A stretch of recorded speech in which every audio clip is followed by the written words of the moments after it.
General knowledge के सवालात वो इन्फॉर्मेशन होती है जो हमारे नॉलेज में इजाफा करती है। इसके अलावा कोई भी जो स्टूडेंट्स होते हैं जो किसी भी एग्ज़ाम की कम्पिटिटिव एग्ज़ाम की तैयारी कर रहे होते हैं उनके लिए ये क्वेश्चन बहुत ज़्यादा इंपॉर्टेंट होते हैं, क्योंकि एग्ज़ाम में उनको इन क्वेश्चन से बहुत हेल्प मिलती है। बिस्मिल्लाहिर्रहमानिर्रहीम। अस्सलाम वालेकुम दोस्तों, मैं हूं ताज़ीम अहमद और आप देख रहे हैं हाउ एक्सपर्ट यूट्यूब चैनल।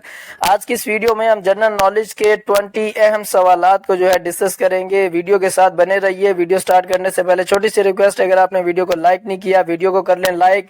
आपका एक लाइक हमारे लिए बहुत बड़ी मोटिवेशन का काम करता है। चैनल को कर लें सब्सक्राइब, बेल आइकन पे जरूर प्रेस करें ताकि इस तरह की आने वाली more informative video time to time आपको मिल सके। तो चलिए वीडियो को शुरू करते हैं।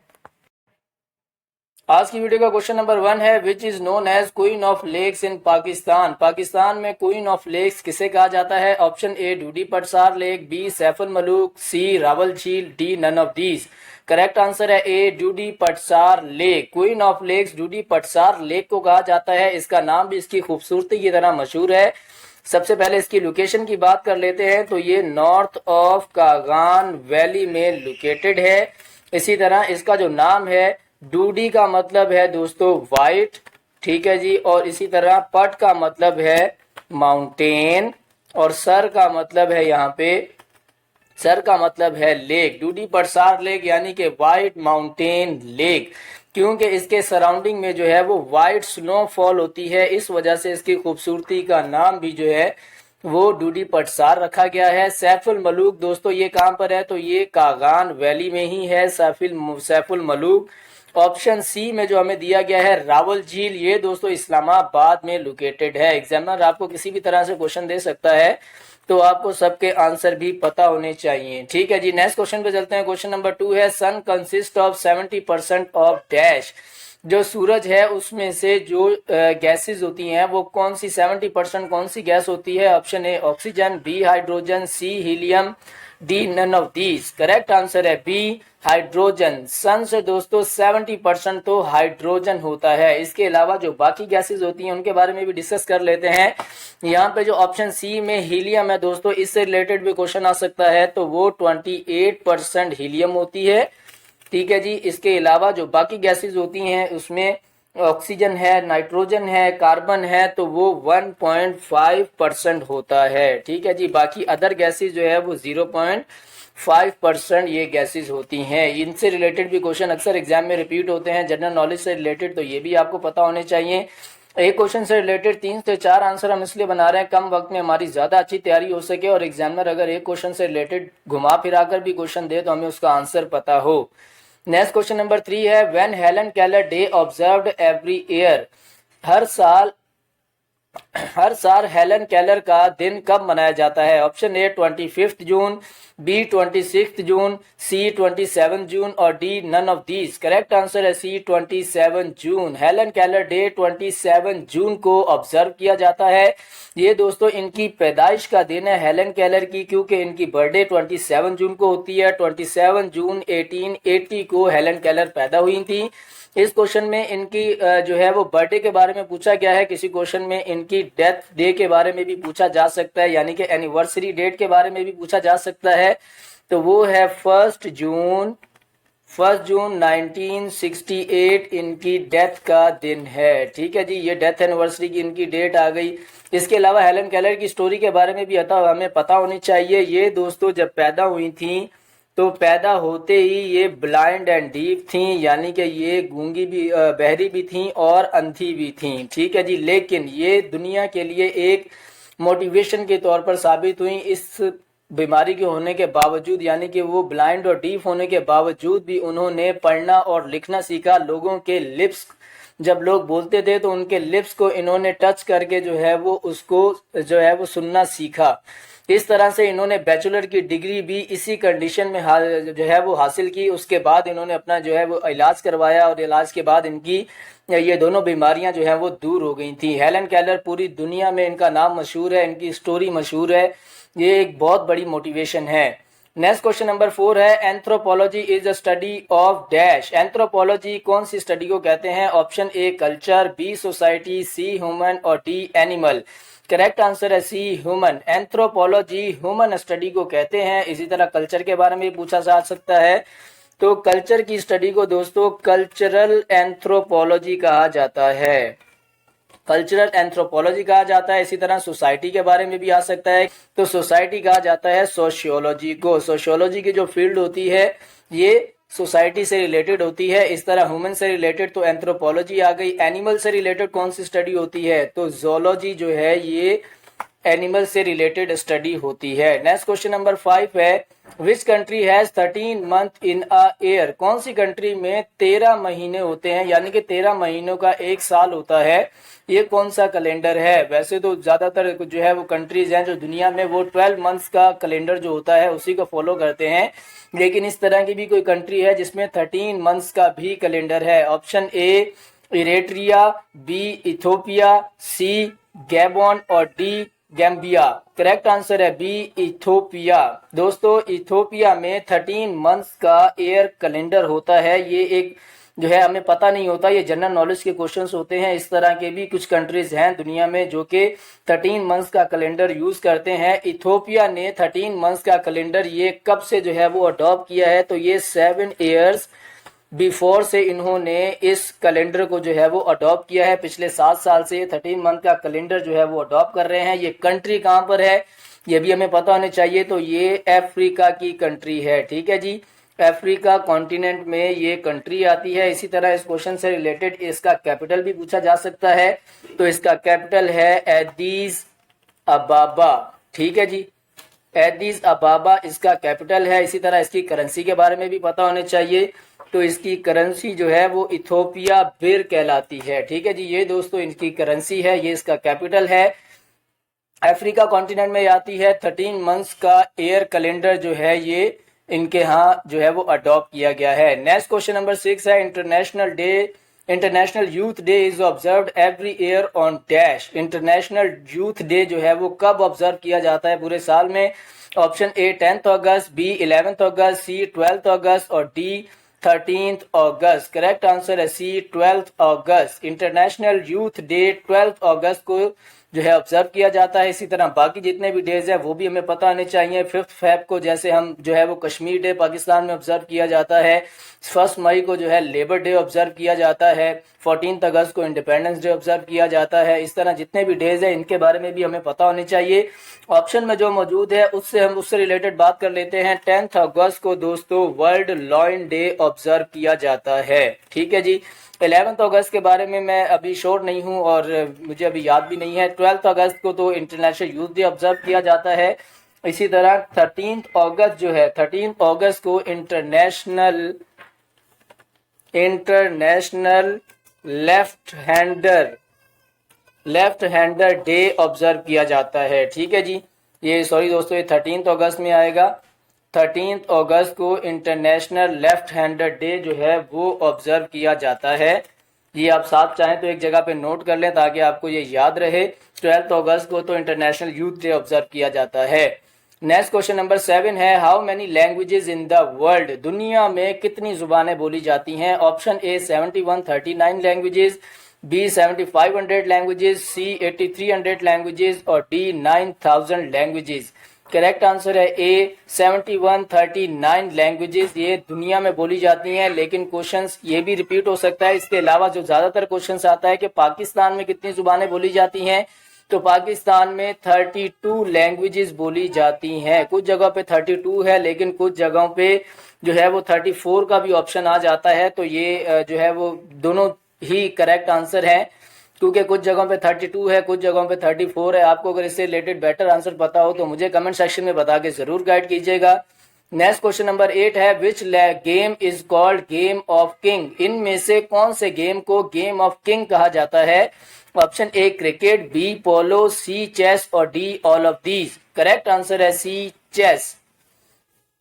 गेम ऑफ किंग दोस्तों चेस की गेम को कहा जाता है। ये जनरल नॉलेज का क्वेश्चन मोस्ट इंपोर्टेंट है, एग्जाम में रिपीट हो सकता है, हमें पता होने चाहिए। नेक्स्ट क्वेश्चन नंबर 9 है, in which year Eiffel tower completed. कौन से साल में एफएल टावर कंप्लीट हुआ था। एफएल टावर जो कि दुनिया की सबसे बड़ी बिल्डिंग है और ये दुबई में है। ये हमें जो है मशहूर बिल्डिंग है, तकरीबन सभी दोस्तों को पता होगा इसके बारे में। ऑप्शन है मार्च 1889, बी मार्च 1890, सी मार्च 1891, और डी मार्च 1892। करेक्ट आंसर है ए मार्च 1889। एफिल टावर दोस्तों मार्च 1889 में जो है वो कंप्लीट हुआ था। इस तरह क्वेश्चन आ सकता है कि ये स्टार्ट कब हुआ था, ये भी तो मोस्ट इंपॉर्टेंट क्वेश्चन है कि इससे रिलेटेड अगर ये क्वेश्चन आया है तो क्वेश्चन ये भी आ सकता है कि ये स्टार्ट कब हुआ था। तो ये 26 जून 1887 में जो है वो इस बिल्डिंग का काम स्टार्ट हुआ था और मार्च 1889 में ये कंप्लीट हुआ था। मैं यहाँ पे लिख भी देता हूँ कि ये स्टार्टेड, जिसका टाइम पीरियड जो था वो 26 जून 1887 था। नेक्स्ट क्वेश्चन नंबर 10 है largest producer of wheat in last 2 years. आखिरी जो लास्ट 2 ईयर्स गुजरे हैं उन 2 सालों में व्हीट जो है वो सबसे ज्यादा किसने प्रोड्यूस की है। व्हीट यानी कि गंदम सबसे ज्यादा कौन सी कंट्री ने प्रोड्यूस की है पूरी दुनिया में। Option A Russia, B China, C Ukraine और डी इंडिया। करेक्ट आंसर है बी चाइना। दोस्तों पूरी दुनिया के लास्ट 2 ईयर्स में पूरी दुनिया में चाइना ने सबसे ज्यादा जो है व्हीट प्रोड्यूस की है, यानी कि गंदम जो है वो सबसे ज्यादा चाइना ने उगाई और कटाई की है। नेक्स्ट क्वेश्चन नंबर 11 है which city will host NATO summit 2024। NATO 2024 की जो सुमित हुई थी, इनकी जो कॉन्फ्रेंस हुई थी, ये नेटो एक ऑर्गेनाइजेशन है, इसके बारे में भी फुल डिटेल आपको बताएंगे। सुमित जो नेटो की हुई थी 2024 में, उसको कौन सी कंट्री ने होस्ट किया था। Option A Washington DC, B New York city, C Warsaw और डी बर्लिन। करेक्ट आंसर है A Washington DC.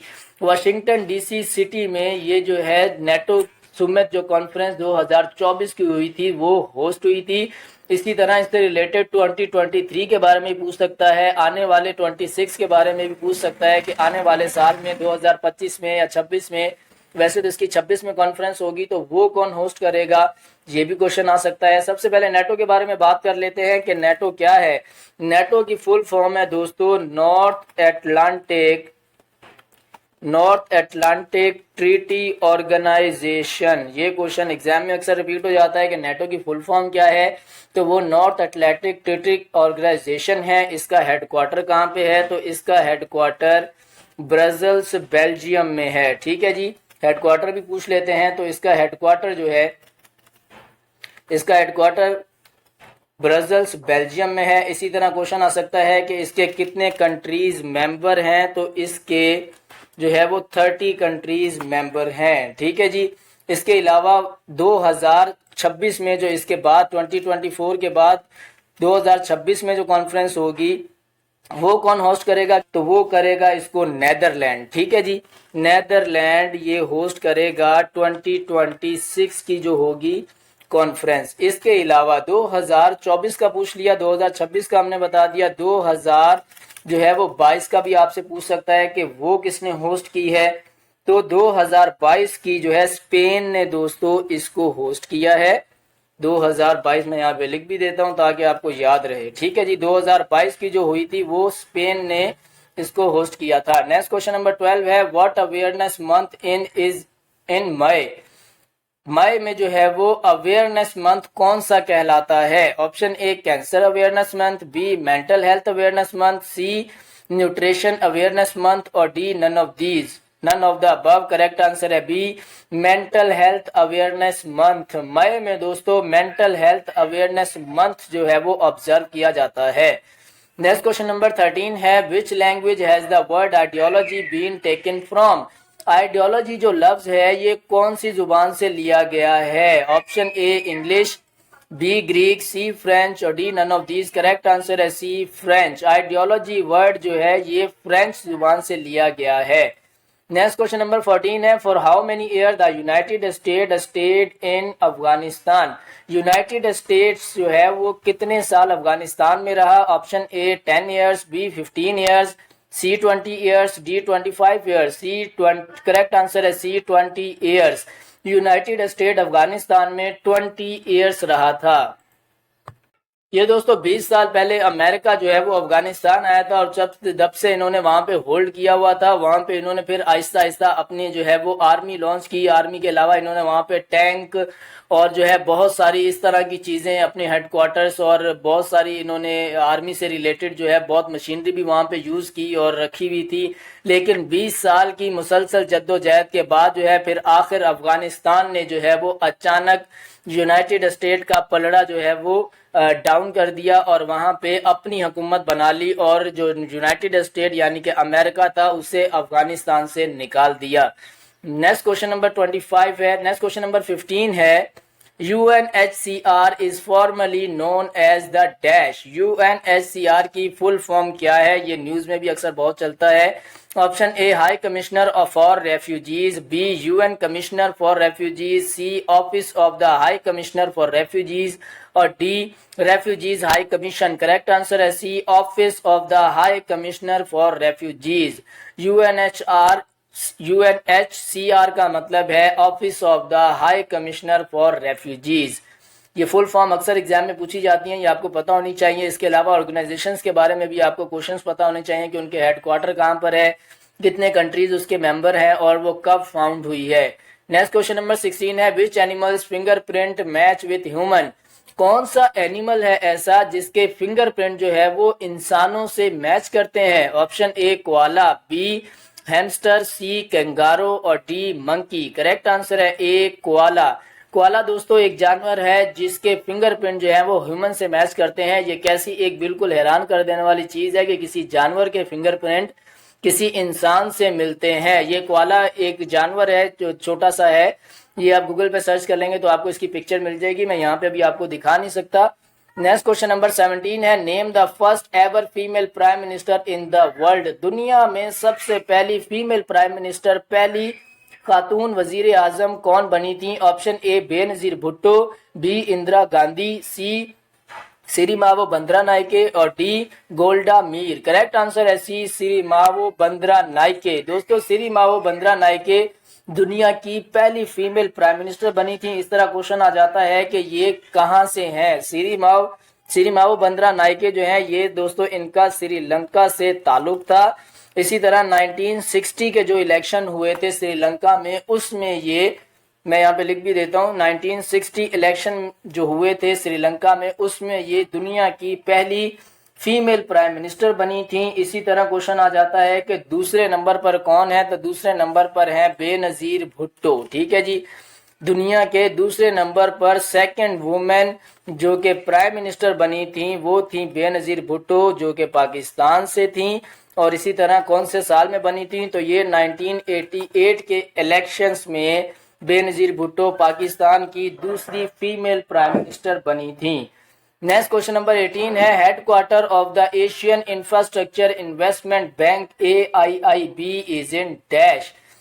Asian infrastructure investment bank का हेडक्वार्टर कहां पर है? Option A Thimphu, B Phnom Penh, C Beijing, और डी सियोल। करेक्ट आंसर है C Beijing. Headquarter Asian infrastructure investment bank का ये बीजिंग में है। और बीजिंग कहां पर है? बीजिंग दोस्तों चाइना में है। ठीक है जी, ये बीजिंग चाइना का कैपिटल भी है। ये अभी आपको पता होना चाहिए, जनरल नॉलेज का क्वेश्चन है। अब एक क्वेश्चन में हमारे 3 आंसर हमें मिल गए हैं। एशिया, AIIB की full form Asian infrastructure investment bank है। दूसरा कि इसका हेडक्वार्टर कहाँ पे है? तो वो बीजिंग चाइना में है। इसी तरह बीजिंग जो है वो चाइना का कैपिटल है। ये 3 क्वेश्चन के आंसर हो गए। नेक्स्ट क्वेश्चन नंबर 19 है, which one of the world largest river flow in a single country. दुनिया के बड़े दरियाओं में से एक दरिया जो कि सिर्फ अपनी ही एक सिंगल कंट्री में बहता है, उसका नाम क्या है? Option A river Nile, B river Indus, C river Yangtze, C और D Huang He. Correct answer है सी रिवर यांगट्स। दोस्तों रिवर यांगट्स वो रिवर है, वो दरिया है जो कि सिंगल कंट्री में बहता है। ये कहां पर है? तो ये भी हमें पता होना चाहिए। ये दोस्तों रिवर चाइना में है। ठीक है जी, रिवर यांगट्स चाइना में। ऐसे इसी तरह दुनिया का सबसे बड़ा रिवर कौन सा है वो भी पूछा जा सकता है, तो वो रिवर नाइल है। ठीक है जी, वर्ल्ड लार्जेस्ट रिवर जो है वो रिवर नाइल है। इसी तरह सेकंड का पूछा जा सकता है कि दूसरे नंबर पर बड़ा रिवर कौन सा है, तो वो दोस्तों अमेज़न रिवर है। ठीक है जी, अमेज़न रिवर ये दुनिया का दूसरे नंबर पर सबसे बड़ा रिवर है। नंबर 1 पे रिवर नाइल है, जिसे हम दरियाए नील भी कहते हैं। नेक्स्ट और इस वीडियो का लास्ट क्वेश्चन, क्वेश्चन नंबर 20 है, the world's famous Louvre museum is located in dash. दुनिया का मशहूर लॉवरे म्यूजियम ये कहां पर है? Option A Australia, B New Zealand, C China, D France. Correct answer है डी फ्रांस। दुनिया का फेमस लॉवरे म्यूजियम दोस्तों ये फ्रांस में है। ये क्वेश्चन जो मशहूर म्यूजियम होते हैं या किसी कंट्री से किसी सिटी से रिलेटेड जो मशहूर चीज होती है वो हमारे जनरल नॉलेज भी के क्वेश्चंस में अक्सर रिपीट होती है। ये आपको इसके आंसर पता होने चाहिए। ये थी आज की वीडियो। उम्मीद करते हैं आज की वीडियो आपको इन्फॉर्मेटिव लगी होगी। वीडियो अच्छी लगी हो तो वीडियो को कर लें लाइक, चैनल को कर लें सब्सक्राइब, बेल आइकन पे जरूर प्रेस करें।